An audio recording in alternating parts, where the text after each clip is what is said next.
At last, we've made it to our final position recap. And of course, we saved the best for last. Relief pitchers. Welcome in to Fantasy Baseball today on December 20th. Frank Stampfl joined by Scott White and a very special guest that we'll get to in just a bit. But first up, Scotty, this is your last Fantasy Baseball Today podcast of the year. Last one for a while. Yeah, it is. It is the last one of 2022. I suppose if there's a certain emergency that happens within a certain window of time, I might be able to hop on. But I'm not gonna bother you, Scott. You're not gonna bother me? The holidays, man. I'm not gonna bother you.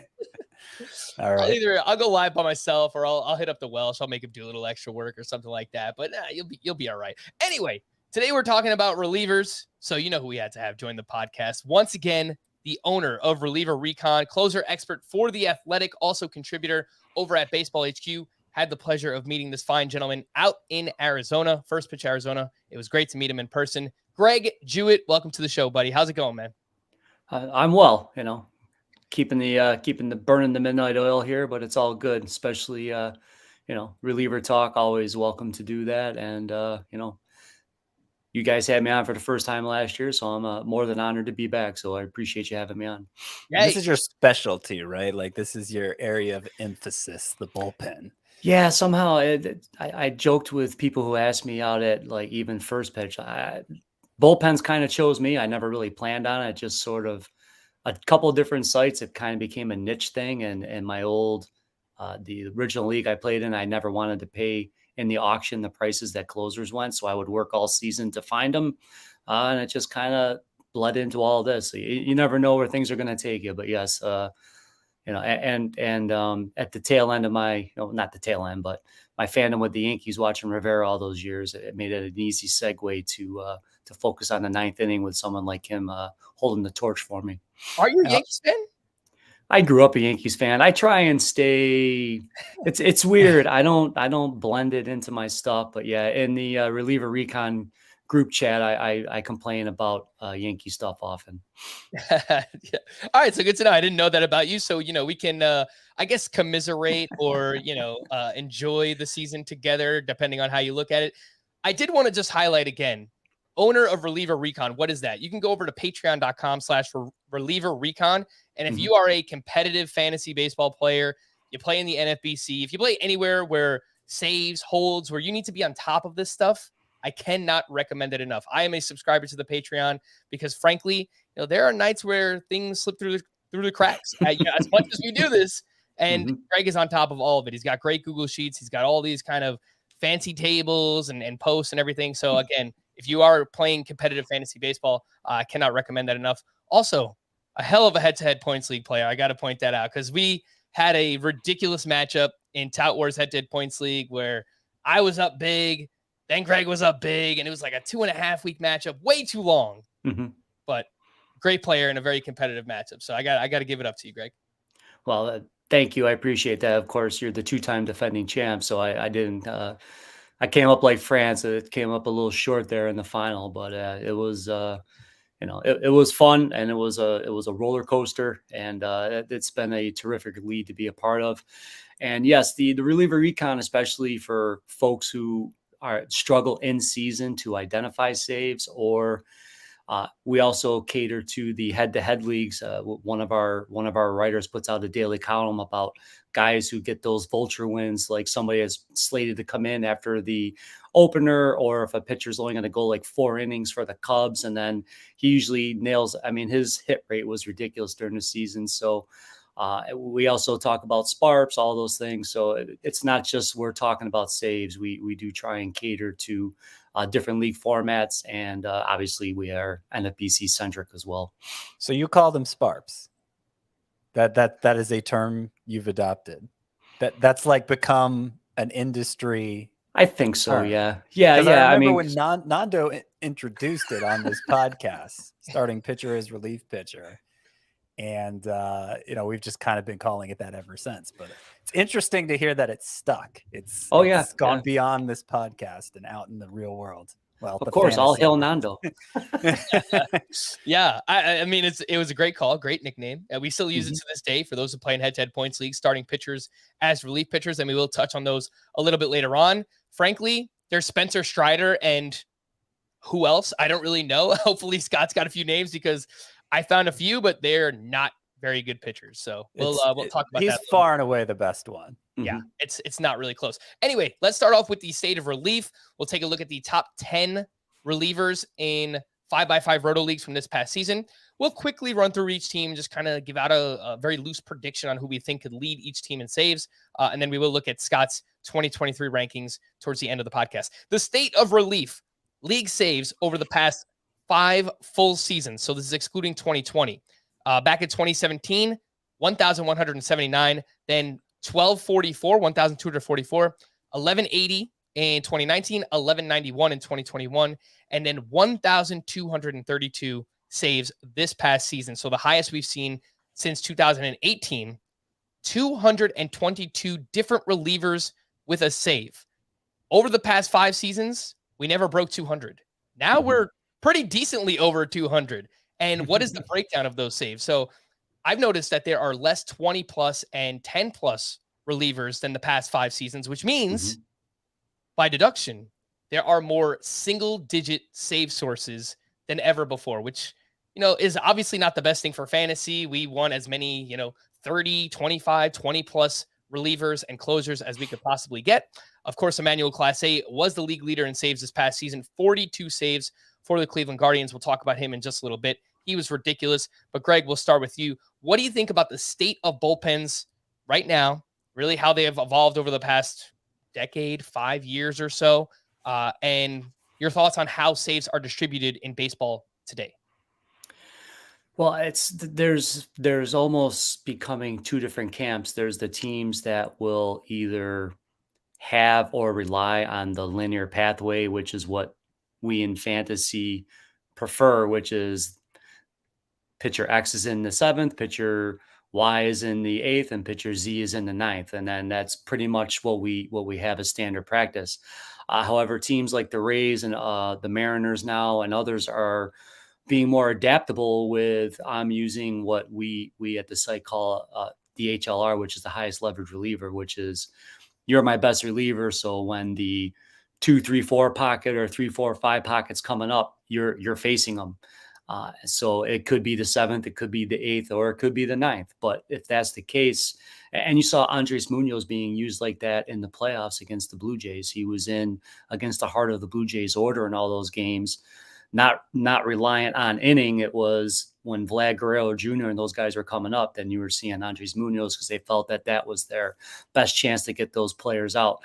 So as more teams go to this, and then you have teams like the Twins that use arbitration as a way to keep salaries down. So, Taylor Rogers complained openly that they would never use him as the closer because they didn't want to pay money in arbitration. So you've got all of these different, schools of thought coming into play, which makes the saves tougher because the true closer that we like to use the term are becoming more rare. So it gets things a little dicier. So now we're talking about if you want to get one guy, and we'll talk about this later, to try and you think is going to be a stable source of saves and you kind of spackle around them, that's okay. But if you're doing the old, I'm not paying for saves and you're waiting till your end game, it's very dicey because you can end up with a guy that only gets a max of 10. It's just a different game right now. And it really depends on franchise and all of those factors I described. I've had really smart fantasy baseball players tell me that no matter what, you will pay for saves one way or another. You're either doing it in the draft based on draft capital, whether you're using a top 50 pick, a top 100 pick for 1 or even 2 save sources, or you're going to pay for it big time in FAB. So no matter what, you're going to wind up spending money for saves if you play in a 5x5 roto league. And Scott, speaking of which, how do you attack saves in those 5x5 roto leagues? We know typically it's 9 pitcher spots. You can divvy those up however you want. I think most people will go 6 starters, 3 relievers, or 7 starters, 2 relievers. But what has been your approach? And do you maybe plan to change that moving forward in 2023? Well, first, I want to say, to you will pay for saves one way or another. It probably depends how deep the league is, too. I know most of the expert class, the analyst class, whatever you want to call them, they tend to gravitate toward the 15-team leagues now, but that's still not a widely played format overall. Mhm. And certainly if you play 12 teams or 10 teams, 10 teams, you can probably still make do off the waiver wire pretty well. But I don't typically play in much shallower than 12. I'd say the majority of my leagues are 12, and there are a handful of 15 teamers as well. And I think I'm to the point where I have to reconsider my approach because, at this time last year, we were talking about these same trends, which have only been exacerbated now a year later. But having followed the bullpens over the course of the year, okay, you'd end up with a bunch of bullpens where the saves were distributed between a few different guys, but in all but a handful of cases, it was more like, okay, this guy was the closer for a while, and then he lost the job to this guy, and then maybe that guy lost the job and gave it back to him. It wasn't so much an every day is a different reliever coming in for the save situation. I think we saw that with more teams last year. Certainly the Rays and the who else did you mention? The Twins. Who's the other big one though? The Rays and the the Reds do it. The Mariners. Mariners. Yeah, I the mean, Reds. Sewald did get 20, but they, there were times where they wouldn't use him in the ninth. It was, he was the primary save source, but they definitely shifted that when they were in the playoffs. The Pirates for a while, the Cubs, even after the Cubs traded away David Robertson, it's like we're constantly chasing a different guy. Mm-hmm. And they weren't getting save chances that often, so that made it all the more frustrating.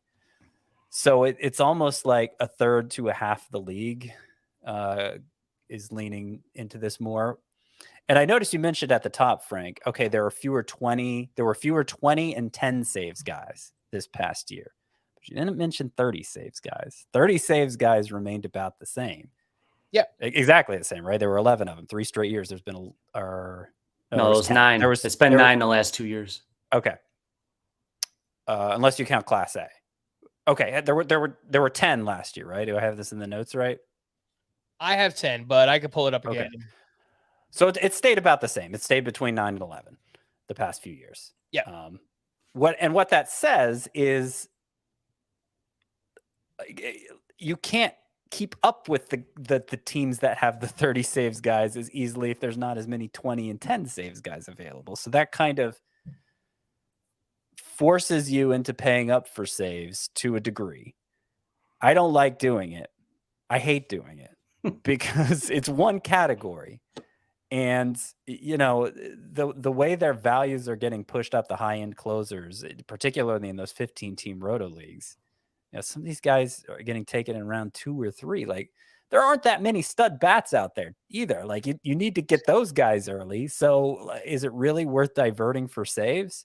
I can't do it that early. Like, I feel like I'm probably, certainly in a deeper roto league situation, I'm probably going to have to make sure I get one from like that Kenley Jansen class, Felix Bautista, somebody who you feel really good is for sure their team's closer, at least until they lose the job. At least the plan is for them to for sure be their team's closer so that you have a chance of getting one of those 30 saves guys and then maybe getting 2 more relievers over the course of the draft who you feel pretty good will be at least a strong part of the saves mix for their team. Yeah. So basically you're talking about relievers like 5 through 10 in ADP, something like that, where maybe it's a top 75, top 100 pick, something like that. To get that, that lockdown guy. That's how I've typically done in the past too. One of those going in like 5 to 10 in the reliever rankings, maybe one in the 11 to 20, one that you feel okay, pretty good about. And then you just take like a few spec sources later on in the draft. But I have been a little bit more prone to take that first guy, more so than I ever have been in years past. I think I've done 2.5 NFBC drafts so far. And I took Emmanuel Clase because he lasted until the middle of the third round. And at that point, I felt like it was really good value to have what I think is maybe the best closer in the game. And let's start there. The top 10 relievers in 5x5 Roto from this past season. Number 1, no surprise, Emmanuel Clase, who led baseball with 42 saves. He had just 7 of those through May. We thought, oh man, slow start. What's going on with Clase? A lot of the times it's not because of the reliever. It's circumstance. It's, is the team up by 3 runs? Is the team winning enough? It's very fickle trying to get saves. 35 of them from June 1st on for Emmanuel Clase. He's just been ridiculous the past couple of years. Since the start of 2021, a 1.33 ERA, by far the best among qualified relievers with a 0.84 whip, which is also the best. Greg, it's going to cost a lot. You're looking at, maybe even in home leagues, probably a top 40 pick, a top 50 pick, something like that. But if you want the best closer in baseball, arguably, then I think it's worth it for Emmanuel Clase. Yeah, I remember talking about him last year, and you guys were like, "Really?" And I stood by. And it's hard to believe he's only going into his age 25 season. It's like, wow, he's young, and with his delivery and body size, I don't think the pitch clock's going to be a big factor for him. I think he'll be able to recover and adjust to it fairly quickly. And yeah, I mean, he and Francona is very good about keeping him mostly fresh. He did use him a little heavy in a couple of spurts, but then he gave him a couple of days off to give him that rest that he needed. And there's enough arms in that bullpen with Stefan and Karinchak, so they don't have to like overuse him and risk injuries. So, he's pretty insulated, and his role, and he's been fantastic, as you alluded to. So, he's an easy 100-mile-per-hour. I mean, it's like he's not even putting forth effort, and the ball's just exploding out of his hand. And he's not afraid to pitch to contact. He knows he can get ground balls with that cutter. So he just attacks hitters, and that's what we want. I don't want to watch my closer from fantasy go out there and walk the bases loaded and try and wriggle out of it. Most of his blown saves were weak contact, and just he got BABIP, and that's what we want. So I have no issue with getting them. It really will depend on the price point and whatever format I'm in and how it's going. Number 2 on this list is a name that we have not seen in years past, but he broke out in a big way this year. Ryan Helsley was the second best reliever in 5x5 leagues. How did he do it? 19 saves, 9 wins, ridiculous ratios, and ridiculous strikeouts for the St. Louis Cardinals. Scott, I looked into what changed from 2021 to 2022, and there were a lot of things that changed for him. Fastball jumped 2 miles per hour.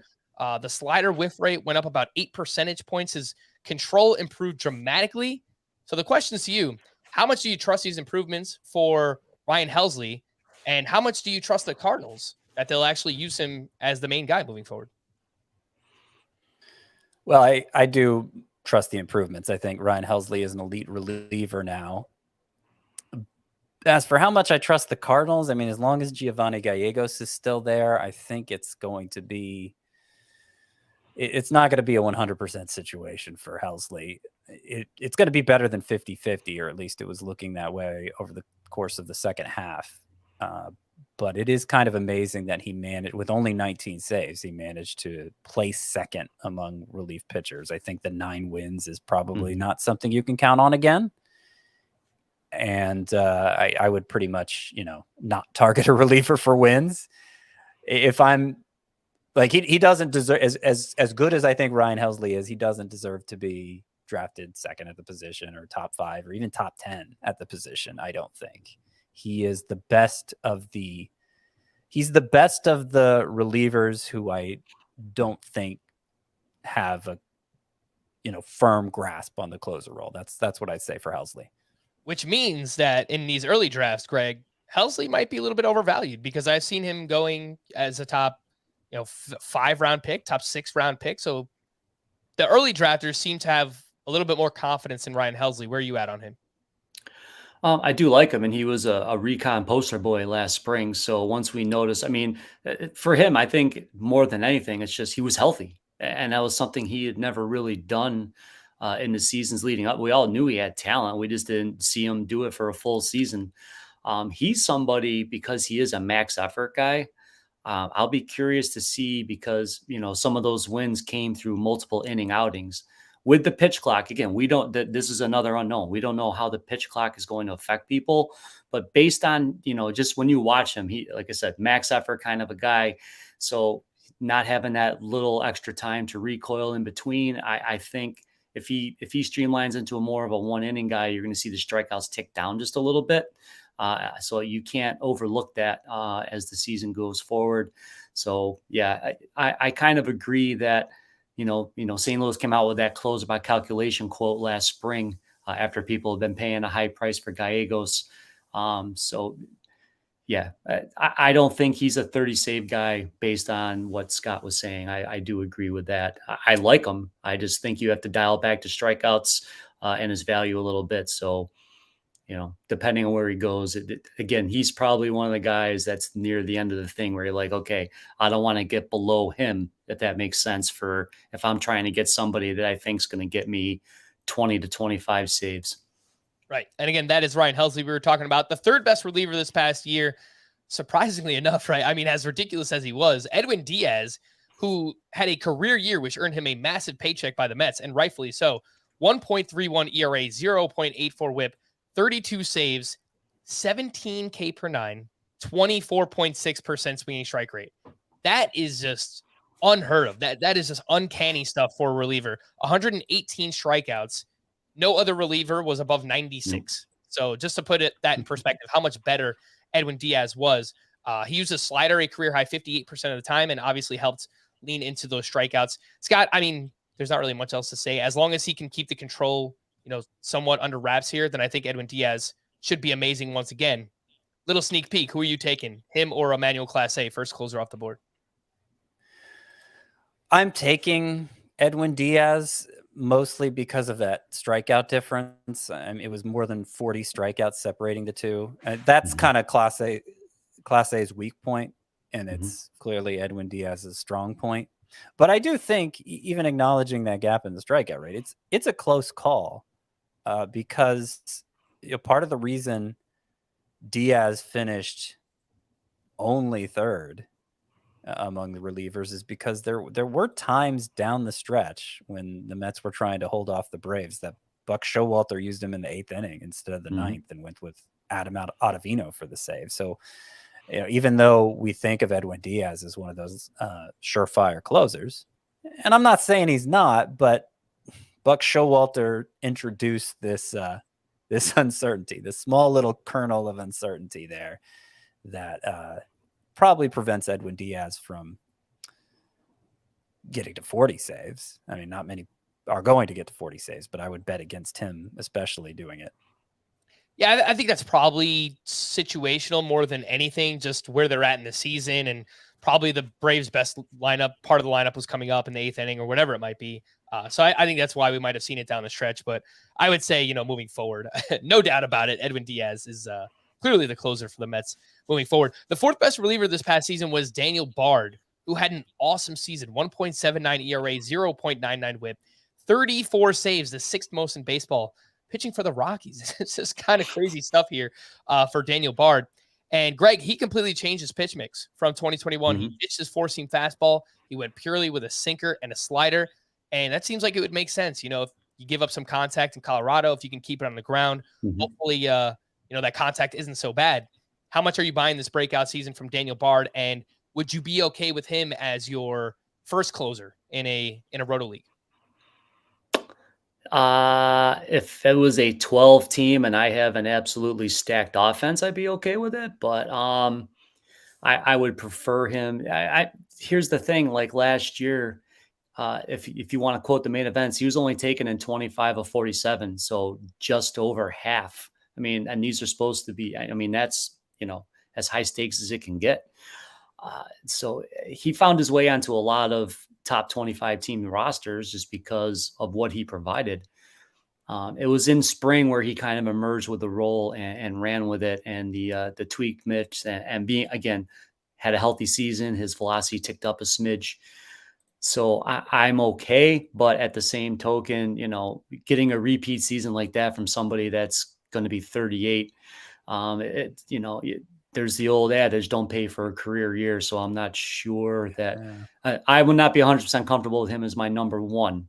If he was my number 2, I'd be feeling pretty good because I can back him up as the draft moves along. But yeah, again, he had a great year, and he was on, I think, 4 of my 5 NFBC teams. So I appreciate everything that he did.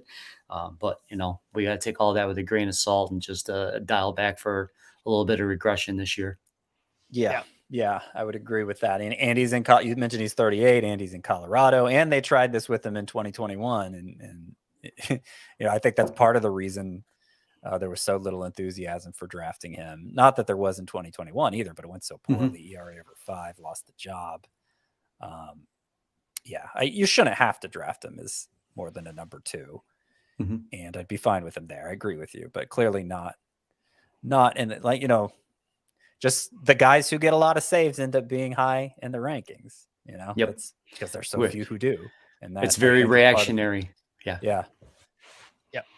Fifth best reliever this past season was Kenley Jansen, who had 41 saves. He was one of only 2 relievers with 40+ saves this past season. Of course, the other one was Emmanuel Clase, as we mentioned. But even at 35, Kenley still got it, man. ERA a little bit inflated, 3.38. The whip was very good at 105, and clearly going to be the closer for the Boston Red Sox moving forward. Scott, you already mentioned Kenley Jansen, referencing him, that you'd be fine with him as your first closer. And I agree. I think he is pretty much as safe as they come. Pretty much.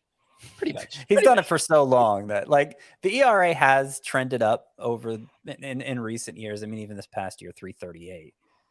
That's not ideal for a closer, but he was never in danger of losing the job with the Braves. The Red Sox have been searching for a closer since Craig Kimbrell left, really at times when Craig Kimbrell was there. So there's going to be every incentive to keep him in the role, even if he goes through rough patches. I feel confident he'll deliver a big saves total by season's end. All right. Greg, I've got 2 more names for you here. Number 6 and 7 on the list from this past season. Jordan Romano with the Toronto Blue Jays, who had 36 saves, the 4th most in baseball.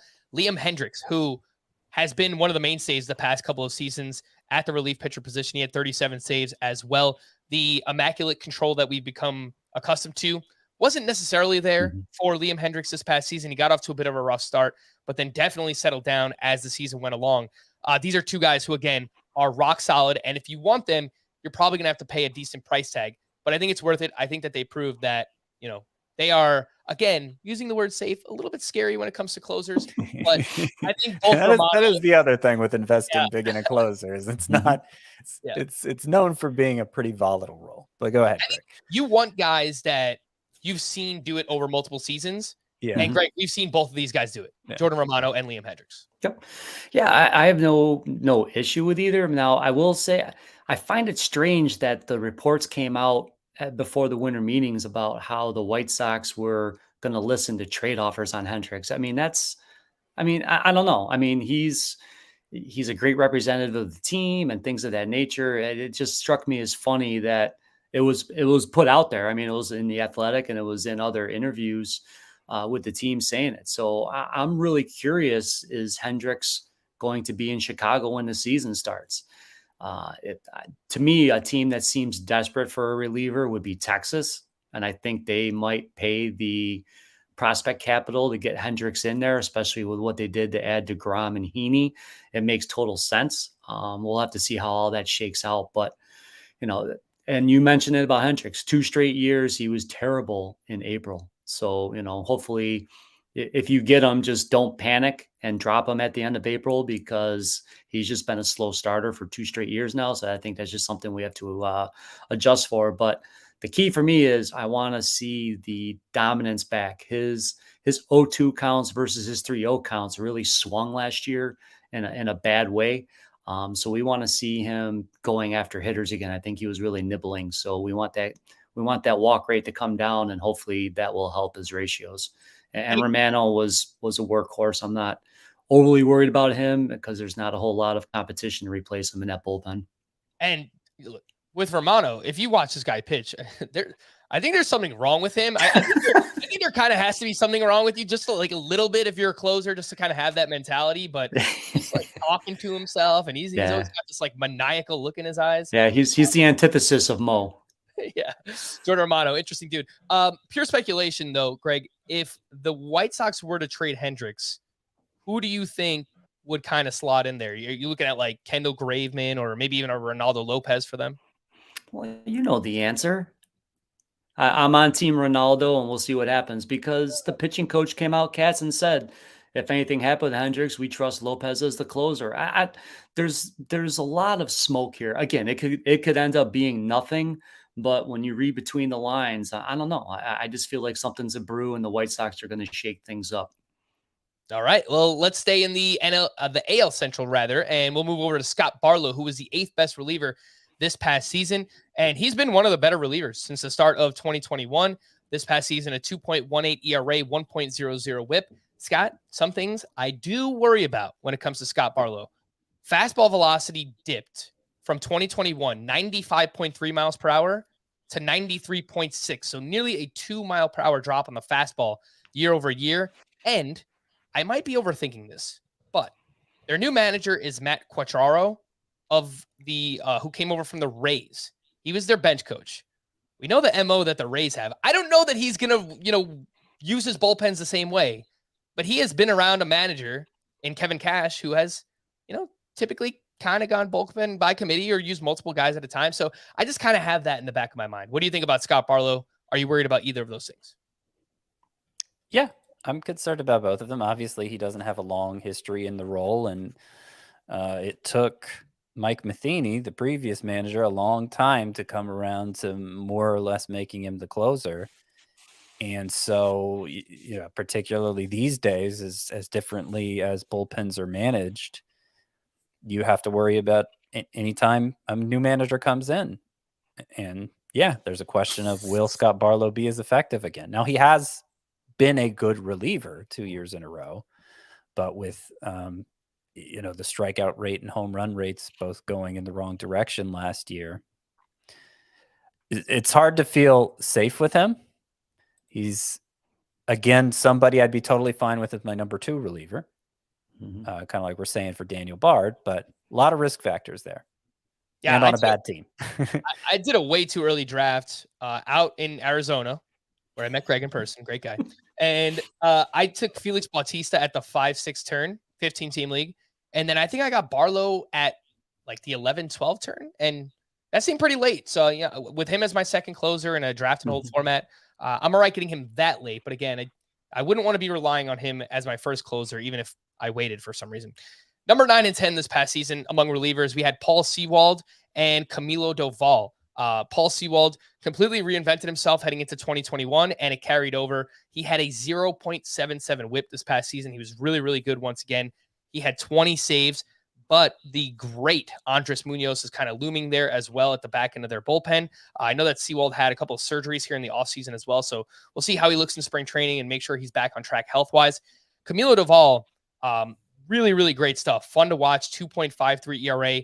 Still kind of struggles with control. We see that in the 1.24 whip. And Greg, as much as I love the guy and I love watching him pitch, Camilo Doval, just when it comes to Gabe Kapler, I can never fully buy in. Look, I was one of those people who drafted Jake McGee last year, even though Scott was begging everybody not to do it, and I still did it. So, Yep.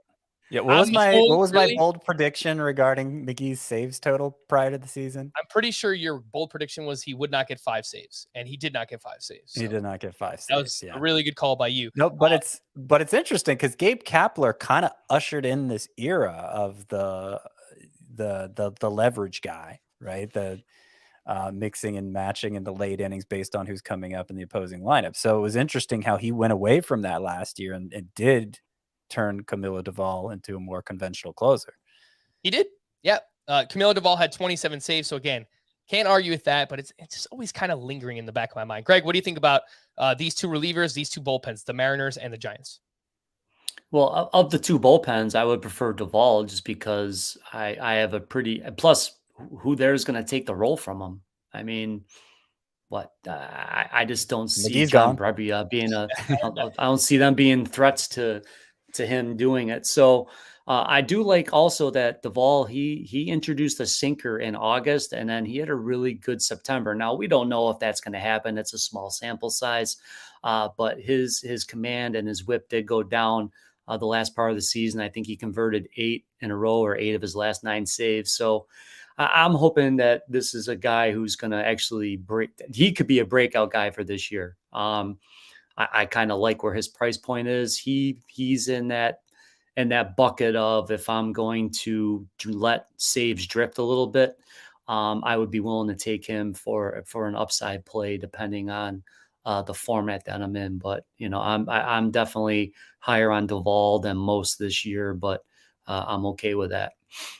Where are you at on Team Sewald versus Team Andres Munoz?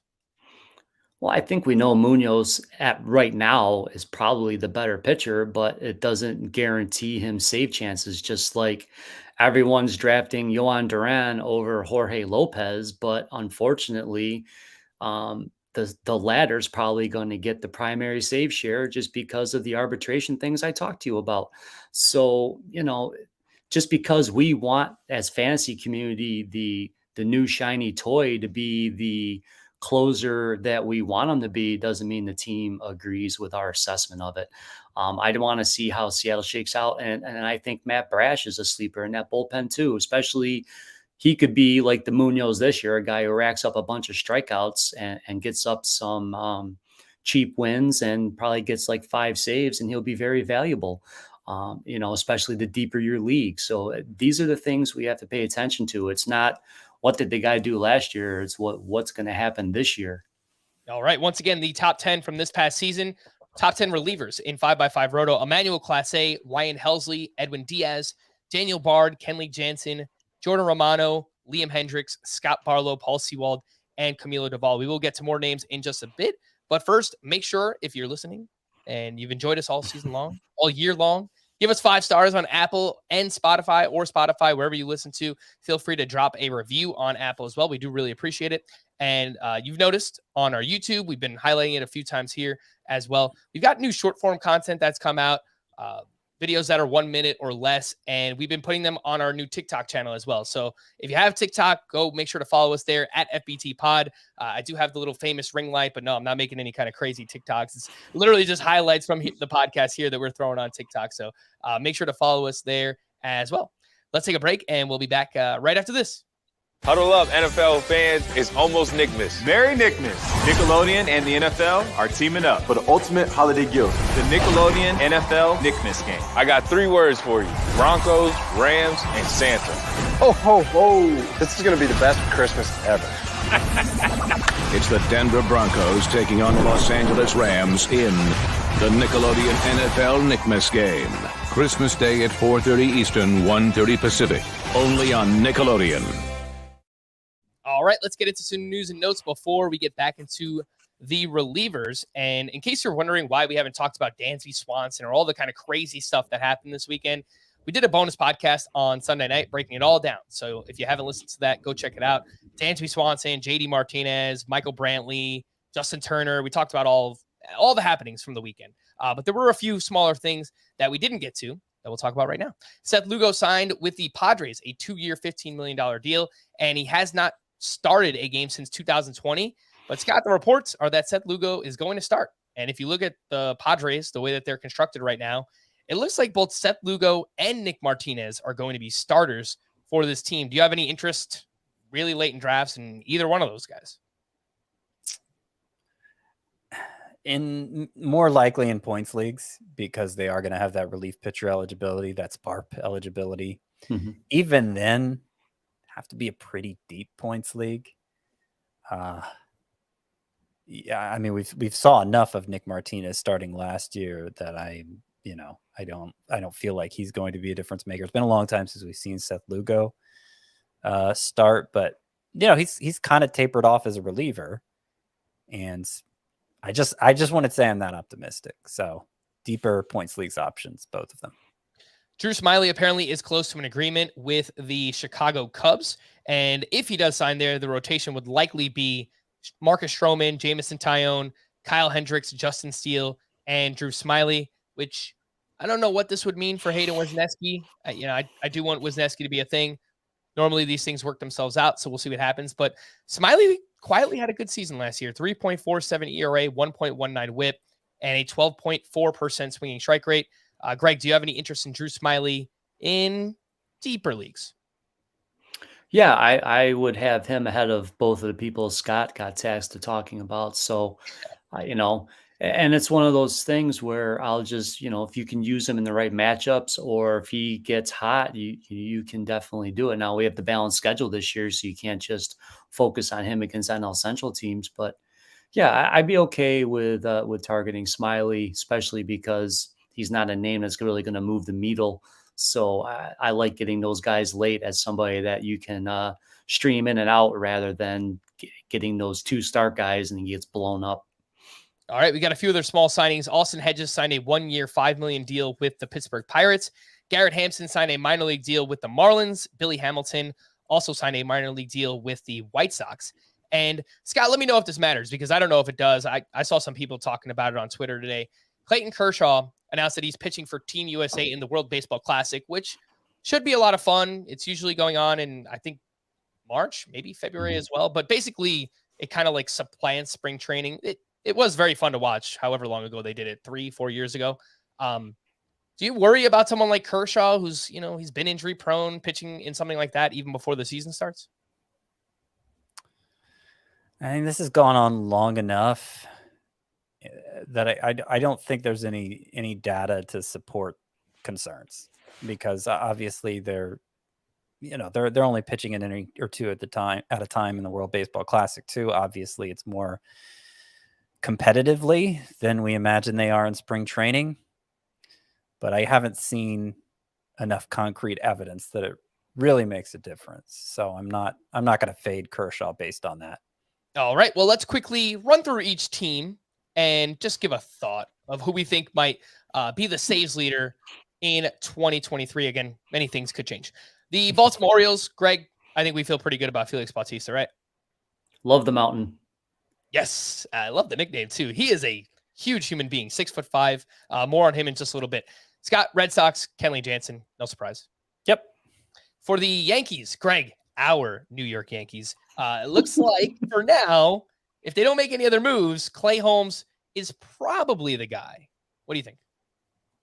I agree. And I kind of left the Yankees out. They might engage in the Hendriks talks too if he's really, truly available.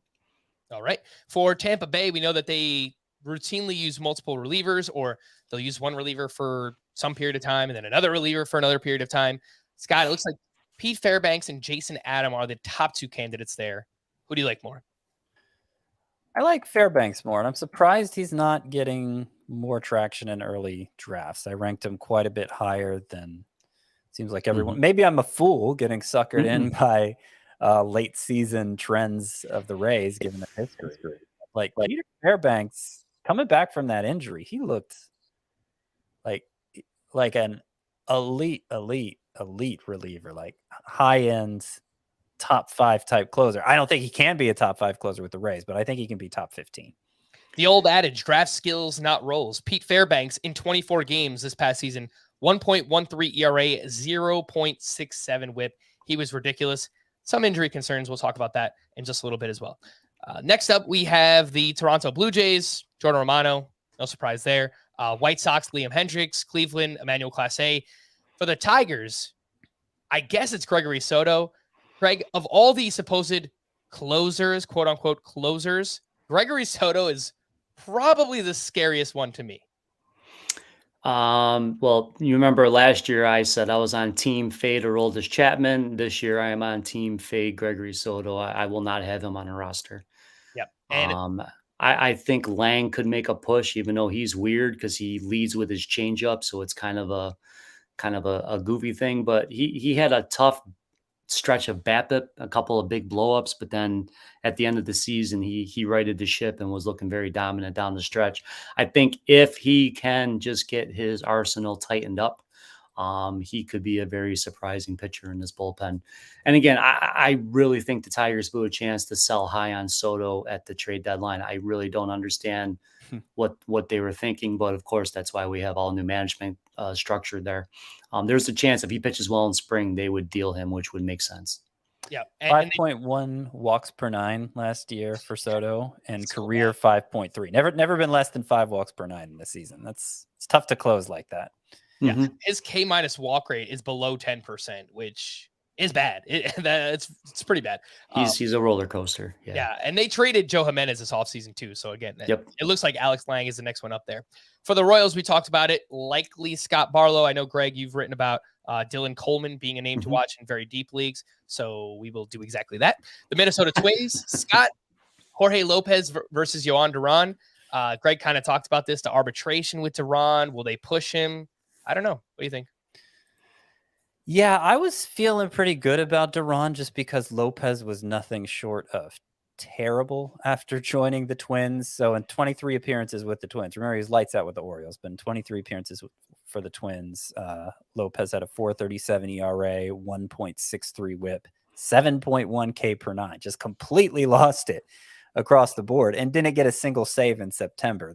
The few I think Duran got a couple, and it was, it was basically like their roles flip-flop for that month, the final month we saw of the Twins. So, but he makes a good point with the history of them wanting to keep saves totals down for salary control purposes. And that was Duran's rookie season. So he's still pre-arbitration.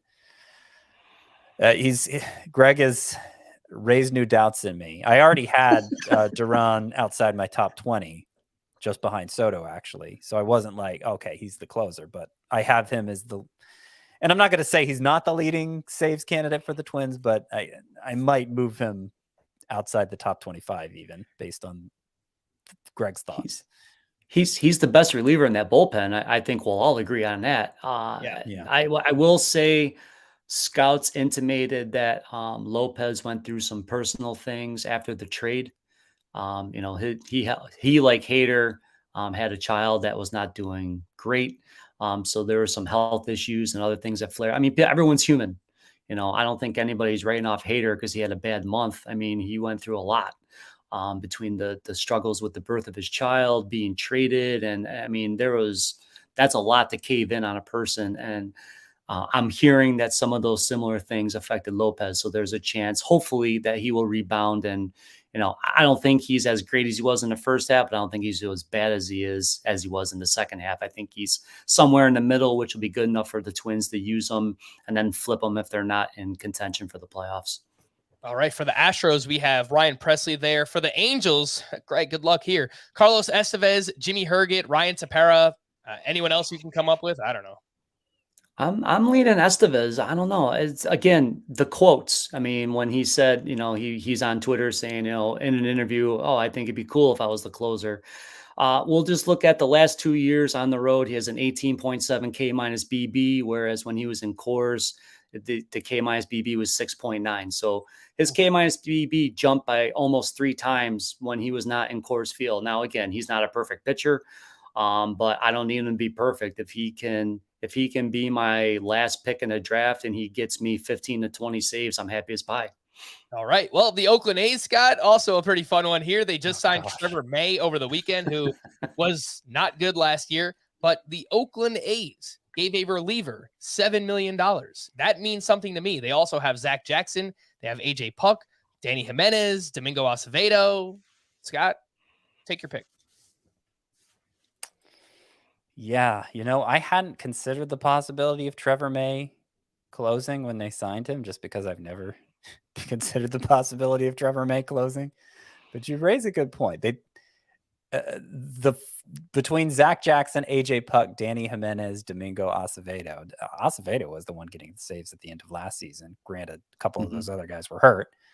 I had no clue where to rank them, and they're all kind of bunched together outside my top 40 relievers. So I don't even know who I have ranked the highest of them. I think Zach Jackson I have ranked the highest. He's great ground ball rate and good strikeout rate, just way too many free passes. So they're all pretty flawed. The A's aren't going to win many games. I imagine they're going to be mixing it up all year. If you lean Trevor May over Zach Jackson, I wouldn't blame you. All right. For the Seattle Mariners, Paul Sewald or Munoz. Greg, if you had to just choose one, who's your pick to lead the team in saves? To lead the team, unfortunately, I'll say Sewald. All right, for the I know Texas. it's not what people want to hear. Yeah, I mean, that's half the battle sometimes. We talked about it with Duran. Like, we wish most of the time that the best pitcher would be the closer, but it doesn't always work out. And I keep saying this time a year ago, we would have loved you to say Sewald. So why are we complaining now? I know. Well, and trust me, last year I was beating the drum. I had Munoz in my draft and hold. He was great. There was weeks I used him just for strikeouts. I mean, there's still value in what he provides. It's just, if you're taking him thinking he's going to get you 20 saves this year, it just might be misplaced. Believe me, I would love it if they gave him full run. I'd be getting a jersey and I'm all in. But I just don't trust them to do that. Yeah. For the Texas Rangers, we heard Greg kind of speculate that they could go out and make a trade for a closer if they wanted to. But Scott, if they don't, for now, it looks like the leading candidates are Jose Leclerc, Jonathan Hernandez, Joe Barlow. Yeah, and it was Leclerc at the end of last season, so that's who I'd guess going into the season. His salary, well, I guess this is last year under salary, right? Yeah, so that doesn't really matter. Yeah, I'm going to say Leclerc. Let's say they waited till the last minute to pick up his team option, the last hour. I was confused at the end of the year why they used Matt Moore twice in the last week of the season. He didn't pitch at all, so I'm hoping that was just a blip. But it was weird. So I don't know. Yeah. I mean, they don't have a lot of faith in Leclerc, clearly. A lot of mixed messages. Moore's there, gone now. So correct. Well, he's a free agent, but yeah. For the Atlanta Braves, we know that Kenley Jansen left the team in free agency. Raisel Iglesias likely to be the closer for the Braves moving forward. For the Miami Marlins, we have a few names here. Dylan Floro was the closer at the end of last year. They still have Tanner Scott. They have JT Chargois. Greg, I know something you like to say is friends don't let friends draft Dylan Floro. So, yeah, and I think Doug Dennis just ripped them apart on Baseball HQ today too. So, I think the Marlins closer may not be on the roster as it's presently constructed. We'll have to see how all that shakes out. But whether it be trade or whether it be some other thing, but yeah, if it's the way it's right now, I'll let somebody else have fun with this bullpen. I'll let them have the headache. All right. The Mets, Edwin Diaz, no surprise there. The Phillies got Sir Anthony Dominguez. Looks like he should be the guy. They still have Jose Alvarado, who throws really hard, but doesn't really have much control. It's another one where wouldn't surprise me if they want to bring in someone who's a little bit more proven, but the way it's set up right now, it's probably Dominguez. Dombrowski's a big spender, so it wouldn't surprise me either. Yeah, I agree. I mean, they were also turning to Zach Eflin in down the stretch and into the playoffs. It was kind of a three-headed into the game monster with Eflin included, but Eflin's now going to be a starter for the Rays, so he's out. I would lean Dominguez. All right, next up we have Greg, I'll throw two your way, the Nationals and the Chicago Cubs. So you can have fun with these two. The Nationals, Kyle Finnegan, Carl Edwards, Hunter Harvey options there. For the Cubs, they just signed Brad Boxberger. They have Brendan Hughes, who ended the season as the closer. Adbert Alzolay. I know Cody Hoyer is working his way back from Tommy John as well. What do you think about the Nationals and Cubs? The Cubs, I would wait to fab in season because I want to see what happens. I do. If they would use Alzolay as a one-inning reliever, I'd be very intrigued because his arsenal would slot very well in a high leverage role. And I do think Cody Hewer, if you can take him and wait till the second half, I think that could pay off as well. The Nationals, I just want to see. Finnegan's another guy like Jansen. They were two of the slowest relievers in between pitches last year. So I think the pitch clock, Finnegan's not as big as Jansen. He's another guy like Helsley I was talking about, another max effort guy, a lot of coil because he's not as big as these other relievers. So, he had his uptick in the second half last year was because of velocity gains. But if he loses a little velocity because of the pitch clock, then we have to see how that affects his overall outcomes. Again, I could be reading way too much into it, but at the same token, I don't want to ignore it. So, Finnegan's the guy, but I wouldn't be surprised if at some point Hunter Harvey gets a look there.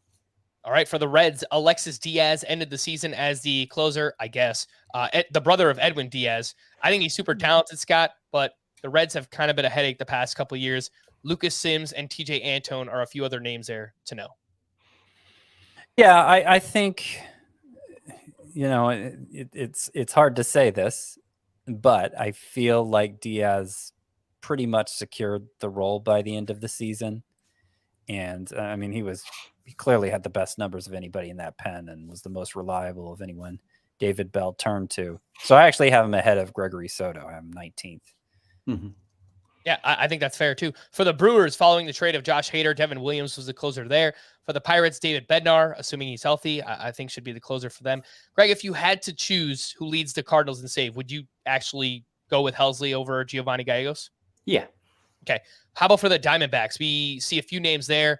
I guess they could also make a trade. They could look into something. I know, they're trying to turn that team around, and they got a lot of young talent that's coming up right now. As of now, they got Joe Mantiply, Mark Melancon, Miguel Castro, Kevin Ginkel. What do you think?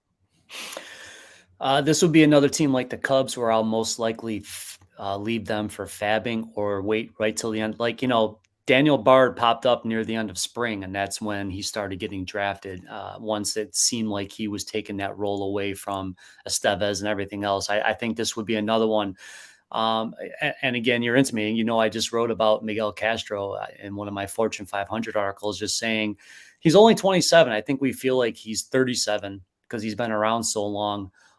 He's got that weird 3/4 slot, which doesn't always lend itself to being a closer, but he was 96 in average fastball velocity, and he's going to be working with Brent Strom, who helped turn around. I mean, Ryan Presley never had a K-BB percentage of 20 or higher until he was introduced to Brent Strom when he went to Houston. And now he's done it 5 years in a row. So I think there might be a way that they increase his changeup usage and get more swing and miss out of him with that velocity. He could be somebody that it might not start with him, but he could finish with it. All right. For the Rockies, we know Daniel Bard likely to be the closer there. Scott, the Dodgers, they could look to make a move. As of right now, the way things are kind of set up, Daniel Hudson does have closing experience. Evan Phillips was awesome for them last year. They also have Alex Vesia and Brusdar Graterol. What's your lean here on the Dodgers? My lean is Daniel Hudson. It's not with a lot of confidence, though. I don't feel like they introduced, when they backed off Kimbrel heading into the playoffs, I don't think they introduced an obvious heir. And since they're such a forward-thinking team, it's possible they just mix and match. Mm-hmm. But if memory serves, before Hudson got hurt, they were kind of talking him up as the closer, right? And then they acquired Kimbrel. Am I remembering that right? That sounds right, Greg. Do you have anything on that? They were like vacillating between him and Trinan, but yeah. And then because like Trinan was the hot thing last year. He burned me in one draft. I took him as a second closer in it. Yeah, but Trinan. Luckily, Trinan got hurt first, right? And then Hudson got hurt. Is that how? I don't know. Yeah, so it was an early draft, so I got stuck with Trinan as my second closer. But luckily on that team, I was able to fab Helsley, so I saved grace there. But that's and we'll talk about this near the end. Now you have to play to your strengths with these closers. Like I'm okay if I get my anchor and then a couple of my speculative picks don't pan out, I'm okay because I'm pretty comfortable that I'm going to find somebody. But if you're not someone that's willing to put in the work, or you don't want to kick a couple $dollars to my guys at Recon, I mean, draft to your strength. I mean, you got to get with what you're comfortable with. What is my in-season strength? What is my in-season weakness? And address those things. If you're always struggling with saves, then you have to change how you've approached them, because it's not going to get any easier. Mm-hmm. Apparently my strength last year was drafting Jake McGee. So I think I need to find a new strength, I think. For the Padres, Josh Hader likely there entering a contract year. And for the Giants, Camilo Doval. We don't have much time left, but we'll quickly run through Scott's early 2023 ranks. Just kind of group these together in groups of 5, 1 through 5. Edwin Diaz, Emmanuel Clase, Josh Hader, Devin Williams, Liam Hendriks. Again, that's Scott's top 5. Greg, we'll start with you here. You spoke about what happened with Josh Hader last year. He was dealing with things off the field. He had a 13-game stretch from mid-July through late August where he allowed 22 earned runs over 9 innings pitched. That is a 22 ERA. Do you like him to bounce back here in a contract year? And do you like his replacement in Milwaukee to take over and potentially be a 30 save guy in Devin Williams? Yes, and I hope so. Devin Williams is weird because it seemed like he liked being Robin to Hader's Batman, if that makes any sense. Like he didn't pitch as well when he was the closer after the Hader. And I know him and Hader were close and the team talked about being affected by it. and it had ripple effects through the clubhouse that kind of hurt them with the playoff run. So I want to believe in Devin Williams because his stuff is absolutely amazing. I just hope Devin Williams believes in Devin Williams. Would you take Liam Hendriks over him, Williams? Between those two, I'd probably take Hendriks, but it's really tough. That's the gaggle where I'm kind of drifting. Like, Yeah. I'm willing to take Hader, especially at his reduced price point, although it's already starting to tick up. Otherwise, I'll drift down into the Iglesias Jansen pool and just let it ride. All right, but you're taking Hader over both Williams and Hendriks. Yes. Okay. 6 through 10 in Scott's reliever rankings, we see Spencer Strider, who again, Sparp, likely being drafted as a starting pitcher in Roto leagues. Then next up, we've got Raisel Iglesias, Felix Bautista, Jordan Romano, and Ryan Presley. Ryan Presley, a name we haven't mentioned yet. How fickle are saves? Check this out. Presley had 26 saves in 64 games in 2021, and then he had 33 saves in 50 games in 2022. It doesn't make sense, but this is what we have to do year in and year out. It's like trying to predict saves. It's obviously not easy to do. Scott, Raisel Iglesias was ridiculous with the Braves last year when he came over. I have a ton of faith in him. Same thing could be said for Felix Bautista. I worry a little bit about, guys who rely on the splitter, but he's got the high velocity, and I really like what I saw. How confident are you in this group? Yeah, very confident. I don't feel much worse about this group than I do the top 5, and the price is going to be a lot better. So this is probably where I'm taking my number 1 relief pitcher. There are question marks. Bautista obviously not so proven in the role. Presley hasn't been especially durable over the years. So there are reasons why they rank behind that top 5. But when you're comparing the price tag, I'd rather draft from this group. All right, 11 through 15 in Scott's rankings, we see Kenley Jansen, Ryan Helsley, Camilo Doval, Paul Sewald, and Pete Fairbanks. Greg, let's talk about Pete Fairbanks, because I know earlier Scott mentioned him. You started shaking your head. It looks like you're kind of in on Pete Fairbanks. I brought up the numbers. He was awesome. The only concern is that he's dealt with a bunch of injuries recently, and he left his postseason appearance with numbness in his fingers, something we heard Brandon Woodruff dealing with earlier in the season as well. He got back on track, and he looked fine. Everything was good there. Hopefully that's the case for Pete Fairbanks as well. What are you thinking? Yeah, same deal. I paid very close attention, so I subscribed to the Tampa Bay Times just to get the information on the Rays, because they're always someone I need to know about. And they did say, well, they speculated that they felt it was the Ronalds, which is the same exact thing that Woodruff had. I wanted to make sure it wasn't a thoracic deal. I mean, that's we don't want anything to do with the thoracic outlet syndrome. We want to make sure it was just Ronalds, and it was just a blip. So everything's sane. So as long as I see him healthy and throwing in spring, yeah, definitely. As a second closer with upside, I love Fairbanks, especially at the reduced price. And so this is where, if you get yourself an anchor and then you want to take a second guy with upside, I think he's a very good play with where he's being taken presently in drafts. I took him as my second closer in the Athletic mock, and I was more than happy to do so. And I got him. I think I got him in that draft in like the 18th round or something ridiculous. I mean, that's way late for a guy with this skill set, and his K- BB was pristine. Yeah. Hey, that's music to my ears, because that first draft that I did, I took Class A in the 3rd round. I think I got Fairbanks in like the 14th, 15th round, something like that. It's crazy. Closer. Yeah. So I feel pretty good about it. 16 through 20, we see David Bednar, Daniel Bard, Scott Barlow, Alexis Diaz, and Gregory Soto. Scott, David Bednar he's really good. The only problem is the Pirates kind of stink. And, he dealt with some injuries last year, but outside of that, performance wise, I think when David Bednar's healthy, he's still going to be really, really good. Yeah, I think so. I do question the two things you pointed out, the durability and the team context. And so, I probably need to lower Fairbanks. These rankings are a little out of date. And I would probably put Fairbanks behind Bednar and Bard and Barlow and Diaz, keep him in my top 20 still.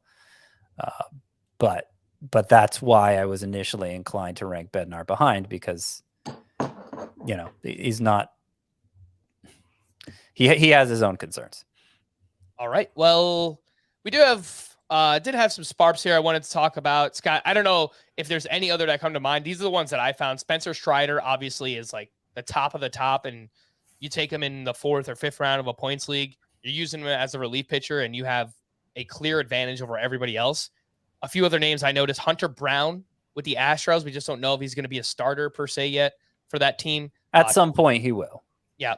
So if you're really into Sparps and want to draft him and hold him regardless of whether or not he has a starting spot right away, I could understand that.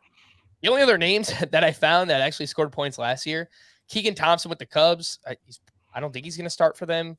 Garrett Whitlock, the Red Sox are talking like they want him to be a starter this upcoming season. And Brad Keller, who's in the Royals rotation, but he is awful. So you probably don't want to do that. Scott, any names that I missed here or that you're excited about? Sparks. It's a bad Sparp class. Garrett Whitlock would be the next one to draft. They've confirmed he's going to be in the rotation, and kind of mixed results when he got a chance to start last year, but they seem more committed to it this time. He's going to be doing it from spring training. He has a fair amount of talent, not going to give you a lot of strikeouts, but will he give you enough innings and win potential that he'll be worth rostering all year in a points league? I think there's a pretty good chance of that. Let's see. Who else? Yusei Kikuchi is actually a Sparp, if you want to dip into that again. One you didn't mention, who I have ranked quite a bit higher, is DL Hall. Of course, There's no guarantee he's in the rotation. There's like Hunter Brown will be a starter for the Astros eventually. I don't know that you can say the same for DL Hall because he has so many control and health issues. His future may be in relief, but there's a chance he's in the rotation from the start of the season, in which case he'll be well worth drafting in a points league. Greg, I don't know if you know off the top of your head or if anyone you remember or if you've looked into this yet, but any Sparps, anyone come to mind that we should be paying attention to for this upcoming season? Well, borrowing with the Red Sox, with how things have been going, it sounds like Houck might be in that conversation, or at least as a bulk. He might end up being a multiple inning guy, but he can end up being one of those guys that vultures wins because he comes in like the 4th or the 5th and then gives you like 2 innings in that range. I mean, those are the guys that start coming into those sweet spots and grabbing those things. Like, I'm the same way with DL Hall. It's like, what's going to be the role? Like, he only did relief last year, so what's his eligibility going to be? I assume Jeffrey Springs lost reliever eligibility. He did. Yeah. So, it's someone's going to emerge, and we'll just have to pay attention to those things. This is that's the fun part of all of this. But yeah, Houck was the one guy that you guys didn't mention that I figure might be a factor at some point in this. Yeah, this definitely feels like the weakest it's been in a while, Scott. I know last year we had Severino, and there was a few other names that really stood out. Obviously, Strider emerged a little bit later on, but there was probably, at least five that we felt like all right about. And I don't think that we could say that at least at this point. I think last year was a pretty good year. Yeah. Can't remember the names exactly, but yeah, this opposite end of the spectrum. Strider might be the top reliever drafted in a points league because of how valuable Sparps are in that format, and because he's the only one who is for sure draftable in that format. All right. Well, we're going to wrap there. Once again, thank you to Greg Jewett. Make sure you follow him on Twitter. Actually, I didn't mention your Twitter, Greg. And now I need to pull it up at I should probably get this right. G Jewett 9. GJEWETT9. Wow, spell that out 5 times fast. That's a lot of fun for you. The owner of Reliever Recon. Again, if you want to support him, go to patreon.com/Reliever Recon. He is the closer expert for The Athletic and, of course, contributor for Baseball HQ. Greg, thank you so much. We appreciate your time, buddy. Oh, thank you, guys. I appreciate it. You guys do great work, and you're, one of the standards here. So it's always an honor to be with you. Hey, happy to have you on. Scotty, your last podcast of the year. Hope you enjoyed it, man. I did. Merry Christmas, everyone. Yes, Merry Christmas, Happy Holidays to everyone celebrating this week. Obviously, it's a pretty big week. We'll be back in a couple of days. Got a fun exercise plan with the Welsh. Our friend David Mendelson will be on here as well. We're talking early ADP gifts for the Christmas season, the giving season. And so we will give you some of our favorite gifts early on here. We're going to wrap there for Scott and Greg. I am Frank. Thank you all for listening and watching Fantasy Baseball today. We'll be back again in a couple of days. Bye-bye.